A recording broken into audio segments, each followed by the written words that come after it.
आज का दिन बेहद अहम है क्योंकि आज पहले चरण के चुनाव प्रचार का जो दौर है खत्म हो जाएगा। नमस्कार, न्यूज़ फॉर नेशन देख रहे हैं आप और मैं हूं सानिया आपके साथ।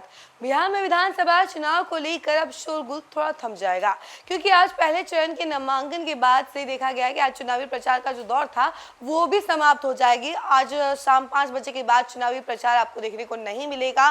जो शोरगुल था वो खत्म हो जाएगा जहां जहां पहले चरण का मतदान होना है। इसके बारे में हम जरा आपको विस्तार से बताते हैं। विधानसभा चुनाव के पहले चरण की वोटिंग से पहले आज का दिन बेहद अहम है। सियासी बिसात बीत चुकी है और अब प्रचार का बिगुल शाम 5 बजे थम जाएगा। आखिरी दिन भी एनडीए और विपक्ष दोनों ने पूरी ताकत झोंक दी है। रैलियों, रोड शो और जनसभाओं के जरिए मतदाताओं को लुभाने की जद्दोजहद जारी है। 6 नवंबर को पहले चरण में 18 जिलों की 121 विधानसभा सीटों पर मतदान होगा। कुल 3 करोड़ 75 लाख से अधिक मतदाता अपने मताधिकार का प्रयोग करेंगे, जो 1314 प्रत्याशियों की तकदीर ईवीएम में कैद करेंगे। चुनाव आयोग ने अपने पर्यवेक्षकों की अगर बात की जाए तो उनको स्पष्ट हिदायत दी है कि मतदान को लोकतंत्र का त्यौहार बनाया जाए और मतदाताओं को बड़े पैमाने पर बूथ तक पहुंचने के लिए प्रेरित किया जाए। मोबाइल जमा सुविधा और नई VIAS पर्ची और ECI नेट ऐप की लोकप्रियता बढ़ाने और 100% वेबकास्टिंग और मतदान रिपोर्टिंग की सख्त निगरानी के आदेश दिए जाए। पहले चरण में 121 सामान्य और 18 पुलिस और 33 वेब पर्यवेक्षक नियुक्त किए गए हैं ताकि मतदान शांतिपूर्ण ढंग से संपन्न हो। कुल 45,324 मतदान केंद्र बनाए गए हैं, जिनमें 36,733 ग्रामीण क्षेत्र में और 8,608 शहरी क्षेत्र में है। दिलचस्प बात यह है कि 926 बूथों का संचालन महिलाओं द्वारा और 107 बूथों का संचालन दिव्यांगजनों द्वारा किया जाएगा। साथ ही 320 मॉडल बूथ भी बनाए गए हैं, जहां औसतन 827 मतदाता अपने मत देंगे।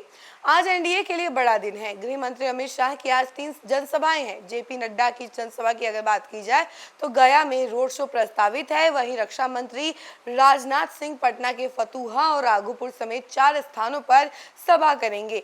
विपक्ष भी पीछे नहीं है और राजद और कांग्रेस गठबंधन ने भी प्रदेश के अलग अलग हिस्सों में रोड शो और नुक्कड़ सभाओं से माहौल गरमाया हुआ है। क्षेत्रफल के हिसाब से सबसे छोटा बांकीपुर विधानसभा और जबकि सबसे बड़ा सूर्यगढ़ा है।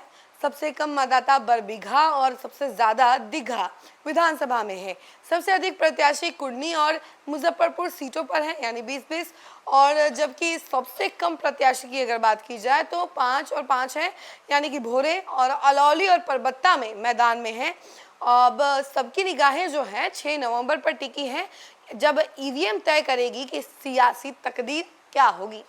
तो देखा आपने कि कैसे आज जो है कितना अहम दिन होने वाला है, क्योंकि दोनों ही गठबंधनों के बड़े बड़े नेता जनसभा करेंगे और आज किसी भी हाल में ऐसा माहौल बना देना है कि पहले चरण के जहां जहां मतदान होना है उन जगहों पर पूरा माहौल बन जाए। और इसी को लेकर एनडीए सरकार भी जुटी हुई है, तो वहीं दूसरी तरफ महागठबंधन जो है वो भी पूरी तैयारियां कर चुकी है और दोनों ही गठबंधन अपनी अपनी जान लगा रहे हैं, जी जान से ही चुनावी प्रचार कर रहे हैं। और आज आखिरी दिन होने वाला है क्योंकि शाम 5 बजे के बाद ये चुनाव प्रचार बंद हो जाना है और उससे पहले ही सारी प्रक्रिया खत्म हो जानी है। और इसीलिए दोनों ही गठबंधन पूरी तैयारियों में है और सियासी सभा, नुक्कड़ नाटक सब कुछ चल रहा है ताकि किसी भी कीमत पर लोग जो है उनसे अट्रैक्ट कर जाए। ऐसी तमाम अपडेट के लिए आप हमारे साथ बने रहें और देखते रहें न्यूज़ फॉर नेशन। धन्यवाद। सूरज की पहली किरण के साथ जाग उठा बिहार, हर मत बने नई उम्मीद, हर कदम जिम्मेदारी। न्यूज़ फॉर नेशन की अपील 6 और 11 नवंबर को घर से निकलें, वोट करें और अपने भाग्य विधाता खुद बनें।